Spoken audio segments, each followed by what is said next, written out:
Hello dear listeners. Welcome to your channel. This is the summary of the Sabbath School Lesson 1 for the third quarter of the year 2025. Please don't forget to subscribe and hit the thumbs up icon to support our mission of teaching the Bible around the world. The title of this lesson, The Background and the Birth of Moses.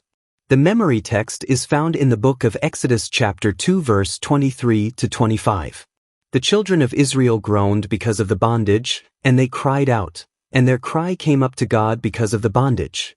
So God heard their groaning, and God remembered his covenant with Abraham, with Isaac, and with Jacob. And God looked upon the children of Israel, and God acknowledged them. Dear listeners, the first lesson of this quarter begins by setting the stage for one of the most powerful narratives in the Bible, the story of deliverance in the book of Exodus.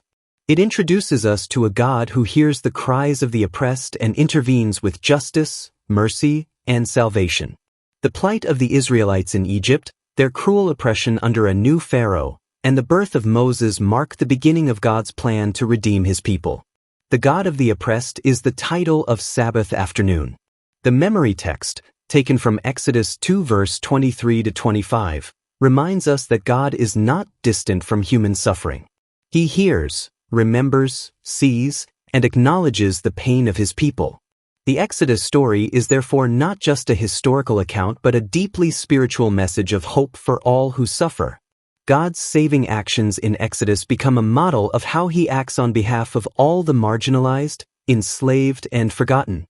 Just as God rescued Israel from Egyptian bondage, he desires to redeem us from sin, despair, and injustice. The Exodus points forward to the ultimate deliverance found in Jesus Christ, our spiritual exodus from the slavery of sin. Sunday lesson. God's people in Egypt. The book of Exodus is called in Hebrew Shemot, literally, names in English. Exodus begins with a list of the names of Jacob's descendants who went down to Egypt, recalling God's blessing to multiply Israel. From 70 people, they grew into a great multitude, evidence of divine favor even amid foreign lands. However, a major shift occurs when a new king rises, who did not know Joseph, in Exodus 1 verse 8. The Israelites, once honored, become a perceived threat. The Egyptian ruler enslaves them, seeking to suppress their growth. Yet paradoxically, the more they were oppressed, the more they multiplied. This theme introduces the lesson that God's purposes often advance through hardship and opposition. The opening chapter foreshadows the entire book of Exodus. It starts with suffering but ends with God's glorious presence among his people. This reminds us not to take current blessings for granted and to recognize God's sovereign plan even in adversity. Monday lesson. Historical context of oppression. When Jacob's family arrived in Egypt after experiencing famine in Canaan, the Egyptian king was friendly toward the Hebrews because of Joseph and all that he had done for the Egyptians. Joseph, once a favored ruler in Egypt due to his God-given wisdom, had brought salvation during a famine. But over time, the memory of Joseph faded. The new dynasty of pharaohs viewed the Hebrews with suspicion. The most plausible historical background to the Joseph story is the following. The new ruler, in Exodus 1 verse 8 who did not know Joseph is Amos, who ruled between 1580 to 1546 before Christ. Next came Amenhotep I from 1553 to 1532, who was the ruler who feared the Israelites and oppressed them. Later Thutmose I from 1532 to 1514 issued the death decree for all the Hebrew male children. His daughter Hatshepsut was the princess who adopted Moses to be her son. Pharaoh Thutmose III, who was for some time cordiant with Hatshepsut, was the pharaoh of the Exodus. Despite the shifting political climate and growing oppression, God's covenant with Abraham remained intact. This long period of suffering did not mean God had forgotten his people. Rather, he was preparing the stage for deliverance, fulfilling the 400-year prophecy. Tuesday lesson. Faithful midwives defy Pharaoh.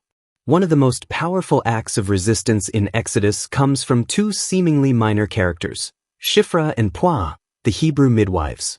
Ordered by Pharaoh to kill all newborn Hebrew boys, they refused, because they feared God.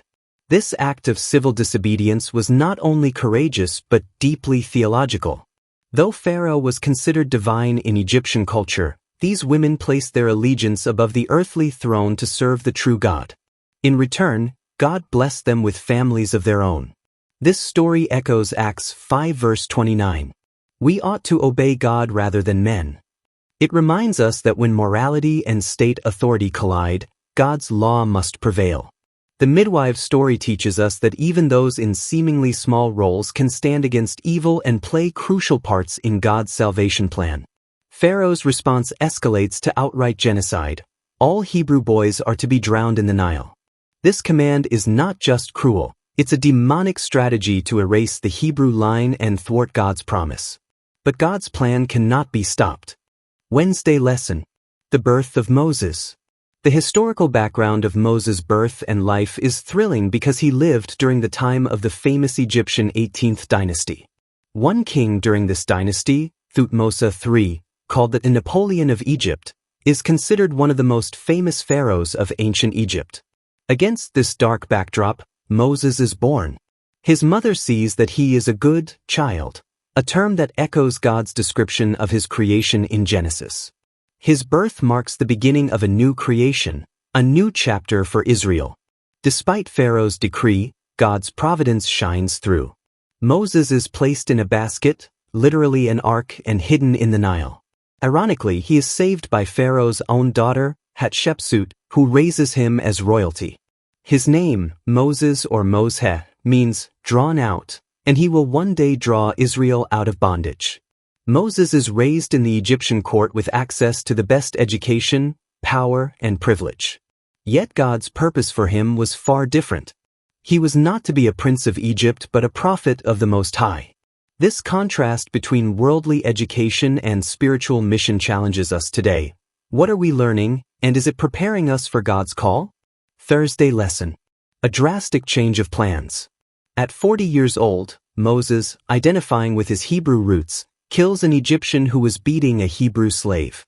Though his motives may have been to deliver his people, his method was wrong. He is forced to flee Egypt and abandon his royal future. Moses escapes to Midian, where he begins the second phase of his life, as a shepherd and a stranger. Though this seems like a setback, it's part of God's training. For the next 40 years, Moses is shaped in the wilderness, learning humility, patience, and dependence on God. His youthful zeal is tempered by desert discipline. The one who once thought he could save Israel by his own strength must now wait on God's timing. This reflects a deeper lesson. God often uses wilderness seasons to prepare us for greater purposes. Romans 8 verse 28 states this principle: God can bring good even from our mistakes. Moses' misstep didn't derail God's plan, it became part of it.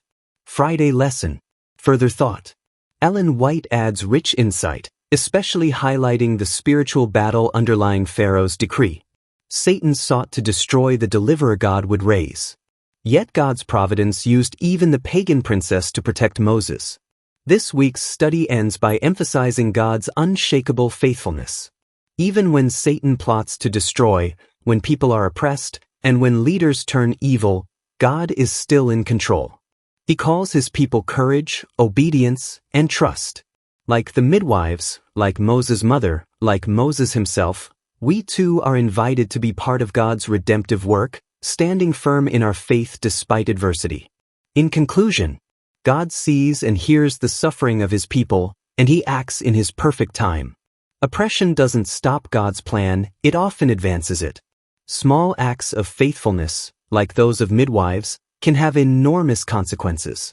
God's providence was present in Moses' rescue, adoption, and later preparation. Even our failures, like Moses' act of violence, can be redeemed for God's purposes. The story of Moses prefigures Jesus, the ultimate deliverer, who came to rescue humanity from sin. The good news is that life's difficulties can be overcome by God's grace. That grace is our only hope. God bless you.